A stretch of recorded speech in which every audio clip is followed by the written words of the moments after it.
გამარჯობა მეგობრებო, მე მქვია ალექსეი პეჩი. დღეს კალენდარზე 10 მაისია.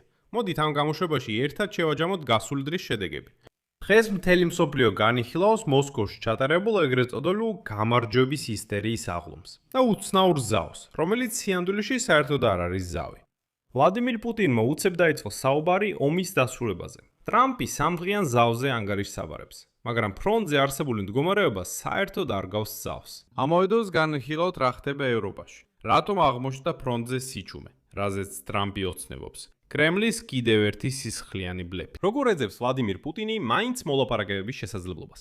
რა ხდება ახლო აღმოსავლეთში და განვიხილავთ იდუმალ, რა თქმა უნდა, ხანტავირუსს, რომელიც უკვე ძალიან ახლოსაა უკრაინასთან.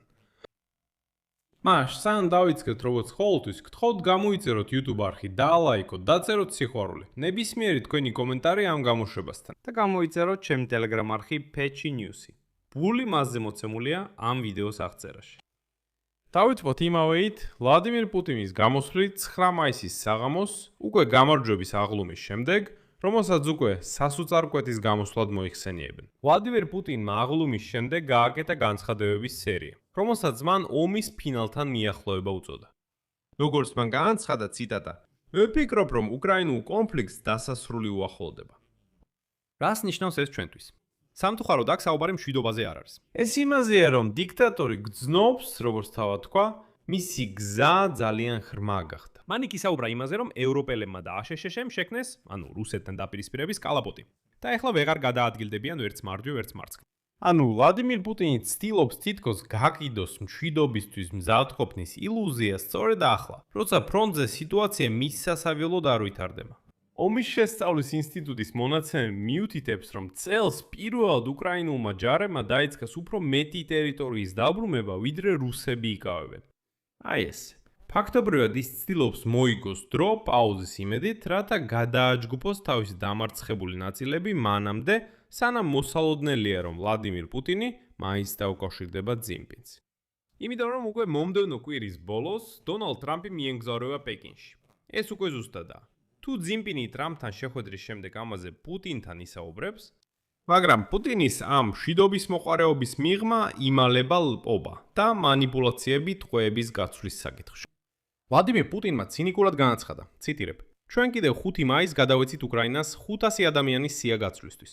თავიდან რეაქცია ასეთი იყო, რომ უნდა გადახედონ. შესაძლოა არა 500, არამედ 200. მერე კი საერთოდ გაქრნენ რადარებიდან. ისინი გაცვლისთვის მზად არ არიან." რა თქმა უნდა, ეს ტყუილია, რადგან საქმე იმაშია, რომ უკრაინა პრინციპში დათანხმდა მოსკოვში გამარჯვების აღლუმის დროს დროებით ძავს. იმ პირობით, რომ რუსეთი დათანხმდებოდა სამხედრო ტყვეების გაცვლას ფორმულით 1000-ზე 1000. რეალურად კი, როცა პუტინმა უკვე ჩაატარა გამარჯვების აღლუმი და საფრთხე უკვე გადაიარა, მან კვლავ დაბლოკა უკრაინის დამცველების რეალური სიები გაცვლისთვის. პარალელურად დიქტატორმა ახსენა დონალდ ტრამპის ინიციატივა 9-დან 11 მაისის ჩათვლით სამდღიან ზავთან დაკავშირებით. პუტინმა განაცხადა, რომ თითქოს რუსეთი დათანხმდა, მაგრამ 10 მაისის ფაქტები სხვაზე მეტყოლებს. ხოლო გასული ღამის განმავლობაში ფრონტზე ამ კალბი ცეცხლის შეწყვეტის რეჟიმის 100-ზე მეტი დარღვევა დაფიქსირდა. არანაირი ზავი არ არსებობს. ეს უბრალოდ კვამლის ფარდა, რათა რეზერვების გადაყვანა შეძლო. ამავე დროს უკრაინა 2 დრეა თავს იკავებს შორ მანძილზე დართმევისგან, რადგან რუსეთის ფედერაციას მასიური შეტევები არ განუხორციელებია. თუმცა, თუ მოსკოვის სრულმასშტაბიან ომში დაბრუნდება, კიევიც ანალოგიურად უპასუხებს. ახლა კი მოვიყვან უკრაინის პრეზიდენტის ვოლოდიმირ ზელენსკის ციტატას. სასიამოვნოა, რომ ამ დროისთვის დღეს მასიური შეტევები, სარაკეტო დართმევები ან ავიაიერიშები არ ყოფილა, მაგრამ ფრონტისპირა რაიონებში, თემებში, ფრონტის სიახლოვეს სიმშვიდე არ ყოფილა. რუსები აგრძელებენ თავიანთ შტურმულ აქტივობას იმ მიმართულებებზე, რომლებიც მათთვის საკვანძოა. არის დაბომბვები, ფრონტზე სხვადასხვა ტიპის დრონები, დართმევები იყო. აი ეს. შემდეგ ზელენსკი ამბობს, რომ უკრაინა სარკისებურად უპასუხებს. თუ რუსები გადაწყვეტენ სრულმასშტაბიან ომში დაბრუნებას, ჩვენც დაუბრუნდებით. და შემდეგ კიდევ უფრო გაძლიერდება შორ მანძილზე დართმევები რუსეთის უკანა ხაზებში. და ამ ფონზე დღეს გამოცემა New York Times-ი გამოვიდა სათაურით. პუტინის სისუსტის პარადადი ხას უსვამს მოწყვეტობის მომენტს. ანალიტიკოსები მიუთითებენ, რომ თანამედროვე ჯავშანტექნიკის არარსეობა წითელ მოედანზე. ეს შემთხვევითი არ არის, არამედ პირდაპირი შედეგია უკრაინული შორი მოქმედების უპილოტო აპარატებისა და რაკეტების დარტყმებისა, რომლებმაც კრემლი აიძულეს გაეძლიერებინა მოსკოვის დაცვა და უარი ეთქვა ძალის დემონსტრირებაზე. და როდესაც რუსი დიქტატორი საუბრობს ომის დასრულებაზე, სამწუხაროდ ის მშვიდობას არ გულისხმობს. პუტინი აშკარად ახლა ეძებს ფორმატს, რაც მოლაპარაკების ფორმატს, რომ დრო კიდევ გააჭიანუროს. მეორე მხრივ, პუტინი ცდილობს ნიადაგი მოამზადოს. შეტევები ან თუნდაც პაუზა ამ ომში რეალური გამარჯვებების გარეშე. მაგრამ რუსებს ეს უნდა წარუდგინონ როგორც რაღაც გამარჯვება. ამავე დროს ყალბი ზავის მიუხედავად, ოკუპანტების დანაკარგების ციფრები ედრეში შთამბეჭდავია. უკრაინის შეიარაღებული ძალების გენშტაბი იუთხება -840 ოკუპანტი. რუსეთის საერთო დანაკარგებმა გადააჭარბა 1,341,110 ადამიანს. ხოლო ყველაზე საინტერესოა არტილერია. განადგურებულია 75 საარტილერიო სისტემა. ეს მიუთითებს იმაზე, რომ უკრაინის კონტრბატარეის ბრძოლა, რომელიც გაძლიერებულია ახალი სახმელეთო რობოტიზებული კომპლექსებით, წინასწარ მოქმედებს.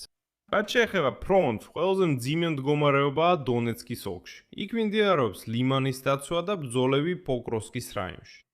შეტყობინებულია სუმის ოლქის საზღვართან დაბომბვებზე. სულ 10-ზე მეტი დასახლებული პუნქტი იყო ცეცხლის ქვეშ. რაც შეეხება სიტუაციას მსოფლიოში, გეოპოლიტიკურ კონტექსტში, დღეს 10 მაისს ირანმა პაკისტანის მეშვეობით საბოლოოდ გაუგზავნა პასუხი აშშ-ის ერთგვერდიან მემორანდუმზე საბრძოლო მოქმედებების შეწყვეტის შესახებ. ირანის ოფიციალურმა პირმა ებრაჰიმ რეზაინ დღეს განაცხადა, რომ აშშ-მ გარკვეულ დათმობებზე უნდა წავიდეს. თუმცა ირანის მხრიდან შეთავაზების დეტალები ჯერჯერობით უცნობია. საინტერესოა, რომ სხვა ქვეყნები, მათ შორის კატარი, საუდის არაბეთი, თურქეთი და ჩინეთი, ჭიდრო კონტაქტში არიან ირანელებთან. ირანი საგარეო საქმეთა მინისტრთან რათა შეთანხმდნენ. ეს ქვეყნები ამტკიცებენ, რომ არსებობს მწვავე აუცილებლობა შეთანხმების მიღების. რადგან ჰორმუზის სრუტის ბლოკადის გაგრძელება კრიტიკულად მოქმედებს ყველა ამ ქვეყანაზე. საინტერესოა, რომ დღეს აშშ-სა და ირანთან მოლაპარაკებების შემდეგ კატარმა პირველად ირანთან ომის დაწყების შემდეგ შეძლო ღიად გაეტარებინა თხევადი ბუნებრივი აირის ტანკები ჰორმუზის სრუტით. ეს შეიძლება მიუთითებდეს რეგიონიდან მიწოდებების ეტაპობრივ აღდგენაზე. ან იმაზე, რომ კატარმა შეძლო გარკვეული პრეფერენციების მიღება თავისთვის. და აღნიშნა, რომ კატარს ახლა შეიძლება უწოდოთ საკვანძო. თუმცა მაინც ჩრდილოვანი შუამავალი აშშ-სა და ირანს შორის. გასცენეთ, რომ ჰორმუზის სრუტეში სიტუაცია კვლავ კრიტიკულია. აშშ-ის სამხედრო ძალებმა გუშინ 2 ირანული ხომალდი დაარტყეს, რომლებიც ბლოკადის გარღვევას ცდილობდნენ. პასუხად ირანმა დაეწყო გაერთიანებული არაბული ემირატების სარაკეტო დაბომბვა. და დღეს ირანმა კიდევ ერთხელ განაცხადა, რომ სწორედ ირანმა განახორციელა ეს თავდასხმა. რაც შეეხება აშშ-ში შიდა ამბებს, ისინიც გასაკვირია. და აქ საჭიროა ცოტა უფრო ღრმად შევხედოთ საკითხს. მაშინ რო გეტყვით, რომ შეიძლება მოგეჩვენოთ ეს თემა შორსაა მათთვის, ვინც აშშ-ში არ ცხოვრობს, მაგრამ ასე არ არის. ეს აუცილებლად შეეხება თითოეულ თქვენაც.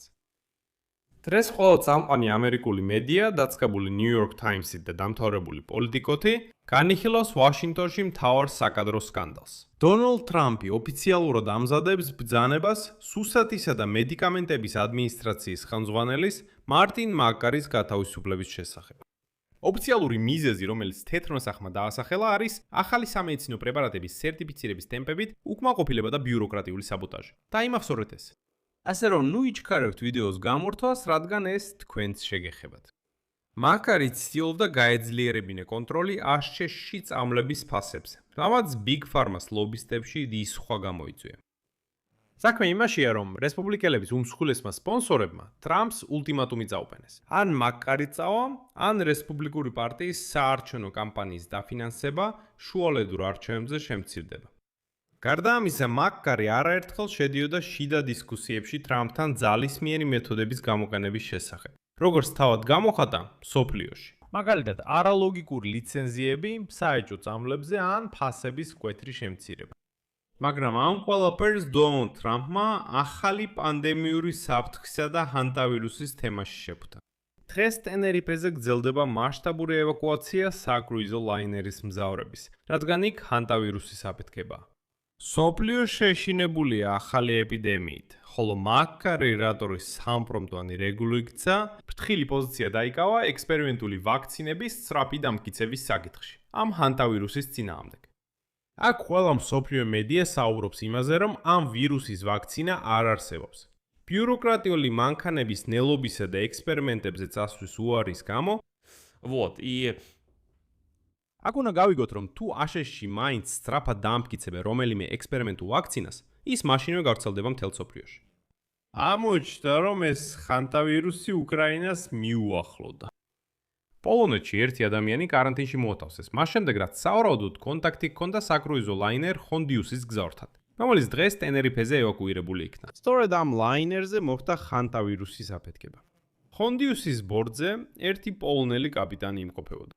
და ბოლოს აღნიშნა, რომ ხანტავირუსი მაინც საშიში დაავადებების ჯგუფია, რომელიც ადამიანს გადაეცემა ველური მხნელებისგან. Они могут вызвать геморрагическую ცხელება თირკმელების დაზიანებით და მძიმე ფილტვის სინდრომი. ადამიანიდან ადამიანზე ეს ვირუსი თითქოს არ გადადის. ხოლო ინფიცირება უმეტესად ხდება ინფიცირებული მხნელების გამონაყოფის ნაწილაკებით დაბინძურებული მტვრის ჩასუნთქვის შედეგად. მაგრამ მთელი პრობლემა იმაშია, რომ ადრე მიიჩნეოდა თითქოს ეს ვირუსი ადამიანს არ გადაეცემოდა.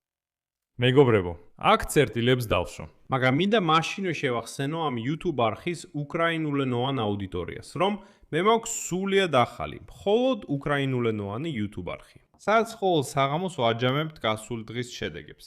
განსაკუთრებული ყურადღებით უკრაინულ დღის წესრიგზე. ამიტომ ბმულს დავტოვებ ამ ვიდეოს მიმაგრებულ კომენტარში და ამ გამოშვების აღწერაში. ბმული ახალ უკრაინულენოვან YouTube არხზე. გადადით, გამოიწერეთ თუ გსურთ იხილოთ სიახლეები უკრაინულ ენაზე. ამ ვიდეოს ქვეშ კომენტარებში დაწერეთ თქვენი აზრი, თქვენი დასკვნები და რა თქმა უნდა გამოიწერეთ ეს YouTube არხი და ლაიქეთ გამოშვება. და თუ გსურთ ამ YouTube არხის მუშაობის მხარდაჭერა, ეს შეგიძლიათ გააკეთოთ ფინანსურად, ნებისმიერი დონატის ან ფასიანი სპონსორული გამოწერის საშუალებით. ბმულებითა და რეკვიზიტებით, რომლებიც მითითებულია ამ ვიდეოს აღწერაში, ან თქვენს ეკრანებზე მოცემული QR კოდით. ამით ყველაფერი დასრულდა. იზრუნეთ საკუთარ თავზე. ყველას მშვიდობით.